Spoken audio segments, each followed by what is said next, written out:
各位朋友你哋好，而家俾翻一個咧就係2025年6月2號朝頭早嘅星期一啊嚇，今日朝頭早直至到下晝1點幾咧，我哋都做咗3注嘅，每注咧就係做到呢個30點啦，加埋咧我哋係有差唔多4500蚊嘅港幣嘅利潤嘅。咁去片我睇下點手喎，一開始就係嗱，而家就9點23分啊。嗱，我哋咧通常我哋點樣去做咧？我哋見到係朝頭早咧，如果係升嘅就有就升個漲，升到冇力翻轉頭咧，我哋就沽。OK， 去片嗱，而家9點25分，嗱我哋喺9點31分我哋就落咗一注嘅。嗱，差唔多，嗱呢度差唔多要話，嗱呢度我紅啊，記住大家教你紅色箭嘴，我哋就係做咗嘅，向上向下都係嘅。咁啊，跟住我 mark 翻個係我哋個 target 咁想做幾點嘅。嗱 target 就係22989，咁所以我哋就係想做30點。嗱，睇見面好快平到倉喎。嗱呢度平咗倉，嗱今次咧就係頭先喺呢度入啦，咁呢個平倉啦。咁跟住我哋再去喎。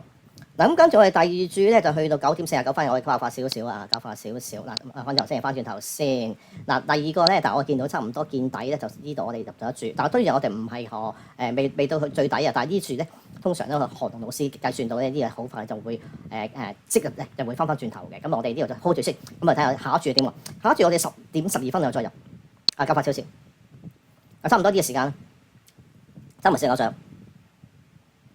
嗱，個就呢度紅色箭嘴入咗啦，咁啊呢度你有 target target 22757我哋平倉，咁啊幾時平倉咧？我哋10點32分平倉嘅，我係較快少少，31分喺呢度嗱見到呢度咧兩條線冇咗啦，翻轉頭少少啦，翻轉頭少少俾大家睇。嗱呢度藍色線係入，紅色線咪平，咁啊呢度咧就係就呢個時間就平咗啦。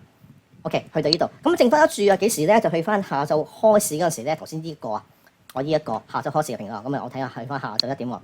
嗱呢度就晏晝啊。未平啊，翻轉頭少少。嗱呢度去翻呢度啦 ，OK。嗱呢度入，嗱見到入可以㗎啦。嗱再過少少，我哋大致係1點22分嘅平倉，咁少少。嗱呢度，嗱同見唔見？嗱呢度就較翻轉頭少少俾大家睇。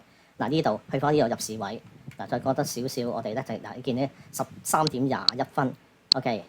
嗱呢度掂住13點24分到啊，睇上24分到就平倉，咁就平晒。咁啊總共咧我哋再停一停俾大家睇下先喎，去到最尾，呢度就係一局全日嚟，咁好咗藍色字做咗3點 total 加埋90點就4000公磅，就係呢3條紅色線斜線入嚟指住個入港位位。咁啊希望各位咧就明白呢個籌期指係點樣做啊。咁啊如果有興趣咧，跟住下邊呢個 link 同埋電話聯絡翻我哋，多謝各位。